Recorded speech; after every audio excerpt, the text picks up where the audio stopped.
कोई भी पुलिस वाला जो ना अपने थानों में नहीं बैठा होगा तो ये लाएमल हम आपको सुबह तक बताएंगे इंशाल्लाह, क्योंकि लास्ट टाइम भी हमाद अजहर साहब ने पुलिस फिर आ गई तो फिर ये मैं आपको बता रहा हूँ, पुलिस फिर आगे तो हम कैंसिल कर देंगे, इनको भगाएंगे और भगा भगा के फिर हम अगले दिन प्रोटेस्ट की कॉल करेंगे। 19 तारीख को जो है ना वो बेल मिलेगी। 9 मई वाले दिन कोर कमांडर घर के अंदर कौन घुसा, इंटरनेशनल मीडिया में ला के पुरानी शराब उसमें फिल करके पूरा एक पैकेज बना के बताया जा रहा है। मैंडेट को चोरी करके धांधली करके आके हुक्मरान को जबरदस्ती मुसल्लत साहब बेसिकली फर्द वाहिद की जंग नहीं, फजलुर रहमान साहब का नाज़रीन, मैं हूं आपका मेजबान AK आजाद। आप देख रहे हैं नवाइल साहब। नाज़रीन, इस वक्त इस्लामी जमहूरिया पाकिस्तान में जो मेन अखबार है, मेन स्ट्रीम मीडिया है, वो जो लिख रहा है, वो जो बोल रहा है, बड़ी अजीबो गरीब कहानियां हैं। एक वक्त था जब मैं पाकिस्तान की अदालत के बारे में कहा करता था कि नवी शराब ते पुरानियां बोतलां। आज मेरे साथ मलिक उस्मान साहब मौजूद हैं। इनके साथ बैठ के मुझे कहना पड़ रहा है कि सर, नवी शराब ते पुरानियां बोतलां, सारे पुराने जो जुगाड़ी सियासतदान थे एक जगह पे इकट्ठे हो गए हैं, वही बोतलें। बनता क्या जा रहा है मुल्क का? एक तरफ खान साहब हैं, वो कह रहे हैं कि भाई सैटरडे को सारी कौम निकल आए सड़कों पे, क्या फिर अनारकी और तबाही बर्बादी, और आप तो अदालतों में केस लड़ते लड़ते नौजवानों को बचाते बचाते ये किस तरह मुल्क को लेके जा रहे हैं? देखिए, ये जो कर रहे हैं ना हमारे मुल्क के साथ और हमारे इदारों के साथ, सिर्फ चंद लोग बैठे हुए हैं ऊपर, जो के ऊपर बैठ के तमाम इदारों को जो ना वो कठपुतली की तरह चला रहे हैं। तो इनको ये चीजें देखनी चाहिए कि अगर एक इदारे को झूठ पे लगा दिया या एक इदारे को धांधली पे लगा दिया, इट्स मीन कि उसकी क्रेडिबिलिटी खत्म हो गई, इट्स मीन कि उसकी मोरालिटीज जो थी वो खत्म हो गई, उसके ऊपर अब यकीन तो नहीं किया जा सकेगा, एतबार तो नहीं किया जा सकेगा। और कर क्या रहे हैं कि एक मेन स्ट्रीम मीडिया का एक स्पेसिफिक सा एक पोर्शन है जिसमें दिखा रहे हैं कि जी PTI धांधली धांधली का शोर मचा रही है, और ये जो लोग हैं धांधली धांधली का शोर मचाते रहे, इन्होंने पहले भी मचाया था, फिर मचा रहे हैं धांधली धांधली का शोर। और हम जो है ना एक अपना अल्टीरियर मोटिव जो है ना निकाल के साइड पे हो जाएं और एक ऐसी हुकूमत मुसल्लत कर दें जो 5 साल तक जो है ना यही सोचती रहेगी कि ये झूठ है झूठ है झूठ है। अच्छा, वो तो यही चाहते हैं जो आपने बयान कर दिया, लेकिन खान साहब की मुझे नहीं समझ आई। सीधी सी बात है, वो 9 में भी उन्होंने करवा दिया, दोबारा अगर अवाम निकलती सैटरडे को तो क्या बनेगा? क्या भाई, क्या होने जा रहा मुल्क में? देखिए, 9 मई का करवाना एक, ना तो मुझे नहीं लगता या हमने नहीं देखा कि मैंने तकरीबन कुछ सैकड़ों केसेस किए होंगे 9 मई से रिलेटेड। आज तक मेरे सामने ये वाला इस तरह का कोई केस सामने नहीं आया, ना इन्होंने किसी जगह पे भी ऐसा दिखाया गया कि जहां पर यह किया गया हो कि 9 मई वाले दिन कोर कमांडर घर के अंदर कौन घुसा था, कौन से लोग घुसे थे, किन लोगों के हाथ में आग लगाने के औजार थे और किन लोगों ने सामान चुराया। अभी तक उन लोगों की आइडेंटिफिकेशन, उन लोगों को सामने मंजर-ए-आम पे नहीं लाया गया कि वो कौन से लोग थे। क्या अगर उस दिन ये आग लगाने वाले ये नहीं होंगे कोई 10,000 लोग होंगे, ये आग लगाने वाले चंद कोई 10 से 15 लोग होंगे कि जिन्होंने आग लगाने का मंसूबा बनाया होगा, जिन्होंने आग लगाई होगी। तो वो 10 से 15 लोगों का मंसूबा बना हुआ और उनकी वजह से आग जो लग गई, उसकी वजह से 10,000 लोगों को डिस्टर्ब कर रहे हैं। 10 से 15 लोगों ने पूरे मुल्क की मैं लाहौर की बात कर रहा हूँ, जिनके केसेस मैंने देखे हैं और जो मैंने किए हैं, लाहौर के कोर कमांडर घर की बात कर रहा हूँ। मेरे जब केस हुआ तो मैंने ये भी आर्गूमेंट्स रखे कि सर, फॉर एग्जाम्पल कि अगर उस दिन कोर कमांडर घर ना जला होता तो आज ये सारे लोग 96/23 जो FIR है उसमें डील ना हो रहे होते। तो हमने ढूंढना तो उन लोगों को है ना कि जिन लोगों ने आग लगाई।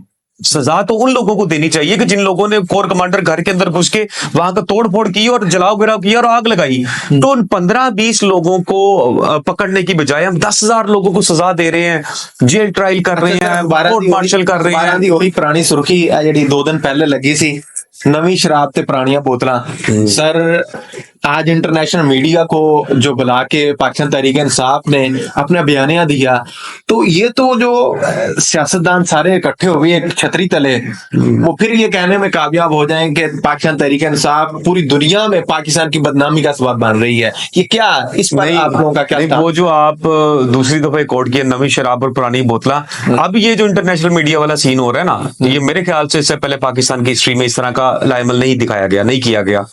अब जो हो रहा है ना वो ये हो रहा है, शराब जो है वो नवी शराब कह रहे थे आप। हाँ जी, नवी शराब। हाँ, शराब नवी है और अब जो उसका जो बोतल है ना वो बाहर से मंगवाई जा रही है और बाहर से इंटरनेशनल मीडिया में ला के पुरानी शराब उसमें फिल करके पूरा एक पैकेज बना के बताया जा रहा है कि ये जो आपकी शराब है या आपकी जो, खैर इसको बार बार हमें रिपीट नहीं करना चाहिए मैं इसलिए क्योंकि इस्लाम के अगेंस्ट है एक चीज, एक्सप्रेस ट्रिब्यून ने इसको कर दिया सर, इस्लाम के अगेंस्ट है एक चीज, हमें पाकिस्तान रिपीट नहीं के करनी अखबार चाहिए। ने कर दिया। तो मैं ये अखबार के सामने भी लेके जाना चाह रहा हूँ, पब्लिक के भी, कि हम जा किस तरफ जा रहे हैं, हमारी सुर्खियां क्या लग रही हैं, इंटरनेशनल मीडिया बदनाम कर रहे हैं हमें, पाकिस्तान को क्या दिखा रहा है। हमें यही बदनाम, तो तकलीफ है कि सब निराली परचम की नमूज किधर जा रही है। हमें बदनाम कर रहे हैं, जो लोग अवाम को बदनाम कर रहे हैं, उनके मैंडेट को चोरी कर रहे हैं, उनके मैंडेट को चोरी करके उनको एक भेड़ बकरियों की तरह जो डंडे मार के उनको सीधा करने की कोशिश की जा रही है।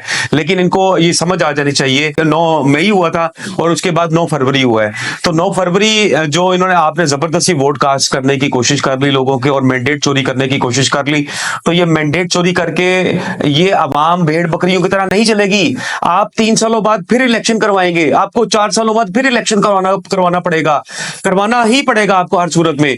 तो क्या 4 सालों बाद आप दोबारा लोगों के माइंडसेट को चेंज कर लेंगे जो आप 2 सालों में नहीं कर सके? सर अगर मुहतरमा इतनी है एलिजिबल, चीजों को समझने वाली, दानिश रखने वाली, तो उन्होंने अगर हुकूमत पंजाब में करके दिखा दी, तो आप तो 3 साल कह रहे हैं, 10 साल भी अगले इलेक्शन भूल जाए। फिर मरियम नवाज कैसे? साहबा ने पंजाब में अगर साबित करके दिखा दिया कि ऐसे हुकूमत होती है। क्या साबित, आप कैसे समझ रहे हैं, क्या साबित होना चाहिए? कि ये हम समझ लेंगे कि एक झूठ बोल के मैंडेट को चोरी करके धांधली करके आके जबरदस्ती हमारे पर हुक्मरानी करेंगे? मुझे ये बताएं कि अगर आप मैट्रिक का पेपर देते हैं और आप चीटिंग करके नकल मार के पास होके आ जाते हैं, तो जब आपने इंटर का एग्जाम्स देने होंगे तो क्या आपसे पूछा नहीं जाएगा कि बेटा आप बताओ मैट्रिक में क्या करके आए हो? चीटिंग करके आए हो, पास होके आए हो, किससे चीटिंग की है, धांधली क्या की है? आप में कॉन्फिडेंस होगा? आप में वो ये कॉन्फिडेंस कहना चाह रहे हैं कि मरियम नवाज ने मैट्रिक में चीटिंग की थी? मैं मरियम नवाज की ऑल ओवर की बात कर रहा हूं कि आप मुझे ये बताएं कि जब आप मैट्रिक में सही तरह से पास नहीं होंगे, आपके अंदर वो कॉन्फिडेंस होगा कि आप जो इंटर को बड़े अच्छे तरीके से, बड़े वेल सेटल्ड तरीके से कर पाएंगे?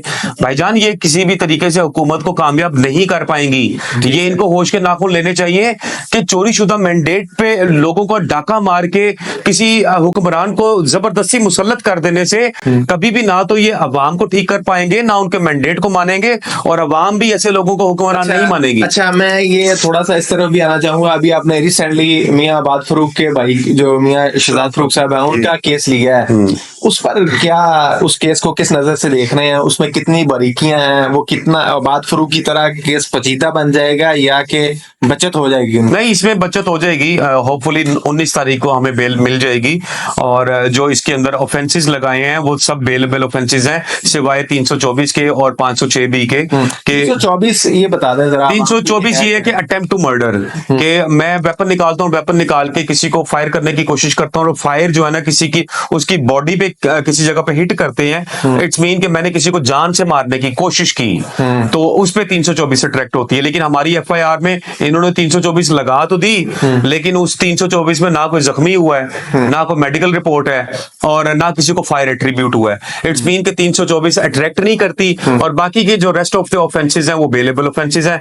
इस वजह से हमें इंशाल्लाह पूरी उम्मीद है कि अदालत से हमें 19 तारीख को जो है ना वो बेल मिलेगी शहजाद फरूक की, और इसी एफआईआर में जो बाकी के 10 एक्यूज थे उन सबको अदालत ने डिस्चार्ज किया है। सिर्फ शहजाद फरूक को जो है ना वो जुडिशियल रिमांड पे भेजा कि इनको बेल रखें, और बेल में जो है ना इनके आर्गुमेंट सारे सुने। खान साहब के बयान पे हम बात को क्लोज करते हैं। खान साहब के बयान के मुताबिक तो पूरे मुल्क में हम पुरअमन एहतजाज करने जा रहे हैं सैटरडे को। फिर ये क्या होने जा रहा है? ये तो पिछली जो 11 तारीख को भी एक प्रोटेस्ट की अनाउंसमेंट दी थी, और पूरे लाहौर में हमने देखा कि इतनी पुलिस की नफरी थी कि मेरे ख्याल से कोई भी पुलिस वाला जो ना अपने थानों में नहीं बैठा होगा। तो ये लाएमल हम आपको सुबह तक बताएंगे इंशाल्लाह, क्योंकि लास्ट टाइम भी हमाद अजहर साहब ने पुलिस फिर आ गई तो फिर ये मैं आपको बता रहा हूँ, पुलिस फिर आगे तो हम कैंसिल कर देंगे, इनको भगाएंगे और भगा भगा के फिर हम अगले दिन का प्रोटेस्ट की कॉल करेंगे, और अगले अगले दिन अगर ये फिर रोड पे हो, हम फिर कैंसिल करके फिर अगले दिन का दे देंगे। ਇਹ ਤਾਂ ਸਰ ਜੀ ਉਹ ਪੰਜਾਬੀ ਦੀ ਕਹਾਵਤ ਹੈ ਨਾ, ਤੈਨੂੰ ਮੈਂ ਘਿਰਣਾ ਜ਼ਿਆਦਾ ਹੈ ਤੇ ਮਾਰਨਾ ਥੋੜਾ ਹੀ, ਤੁਸੀਂ ਇੰਜ ਕਰਦੇ ਪਏ ਜੇ। ऐसे ही होगा, ऐसे ही होगा। ये इन्होंने अगर सुबह फिर पूरी नफरी पूरे लाहौर में निकाल दी, तो मैं आपको कह रहा हूँ कि हमारा प्रोटेस्ट कैंसिल होगा और हम अगले दिन फिर कॉल करेंगे अगले दिन फिर कॉल करें इंशाल्लाह। तो लास्ट पे अपने नाज़रीन को ये बताइएगा कि खान साहब की आइंदा की स्ट्रेटजी जो उन्होंने वजीर आजम के लिए नाम दिए, वजीर आला के लिए नाम दिए, इसी तरह स्पीकर और डिप्टी स्पीकर के लिए नाम देते जा रहे हैं, इस हवाले से खान साहब के ज़हन में विजन क्या है? अगर ऑपोजिशन में बैठना पड़ता है, असल वो चाहते क्या है, ऑपोजिशन में या हुकूमत में? देखिए, एक तरफ नाम देते जा रहे हैं, दूसरी तरफ कह रहे हैं कि हम किसी के साथ नहीं मिलकर बैठेंगे, उन्हें क्या जा रहा है। दूसरी तरफ मौलाना फजल रहमान के हवाले से भी सोशल मीडिया पर बड़े निश्चित चल रहे हैं आजकल कि जब आएगा खान, मौलाना फजल रहमान, मौलाना फजल रहमान। देखिए, सबसे पहले आप खान साहब की बात कर रहे हैं कि उन्होंने वजीर आजम भी दे दिया, वजीर आला भी दे दिया। खान साहब बेसिकली फर्द वाहिद की जंग नहीं लड़ रहे।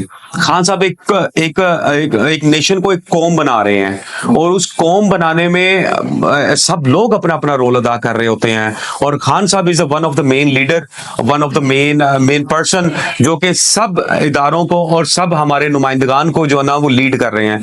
और यहाँ पर जो हमारे जिन जिन लोगों को स्पीकर, वजीर आजम, वजीर आला के लिए मुंतखब किया गया है, इट्स मीन के खान साहब वो सारे हमारे लोगों को लेके आ रहे हैं ताकि हम मुल्क में अपनी जो अवाम की जो सिविलियन राइट्स हैं, जो फंडामेंटल राइट्स हैं, उनको प्रोटेक्ट करने में कामयाब हो सके।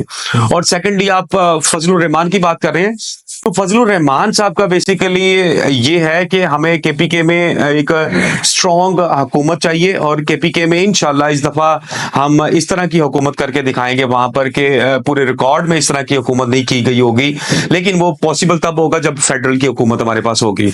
और फजलुर रहमान मेरे ख्याल से अगर वो सच पे आ जाएं और हकीकत को मान ले और सच बोलना शुरू कर दे, तो हमें हर उस शख्स और हर उस जमात से कोई इतराज नहीं है जो कि हक और सच के साथ खड़ी हो। हम हर उस जमात के साथ चलने के लिए तैयार हैं जो कि मुल्क का सोचेगी, जो कि अवाम का सोचेगी, जो कि हक और सच पे चलने की कोशिश करेगी। हम हर उस जमात के साथ जाएंगे, हर उस बंदे के पास जाएंगे, हर उस लीडर के पास जाएंगे जो कि इस नैरेटिव को मानेगा कि अवाम की आवाज जो है वो हक और सच की आवाज है। और सच की आवाज। नाज़रीन, ये थे मलिक उस्मान साहब, इनके आपने व्यूज सुने। वो ये कह रहे थे कि हम हर उस बंदे के पास जाएंगे, हर उस जमात के पास जाएंगे, उस लीडर के पास जाएंगे जिसके जरिए से इस धरती माँ की नामोश पमाल होने से बच सके। इसी के साथ मुझे अपने मेजबान एक आजाद को इजाज़त दीजिए। देखते रहिए नवाज़ इंसान। अल्लाह ने के बाद।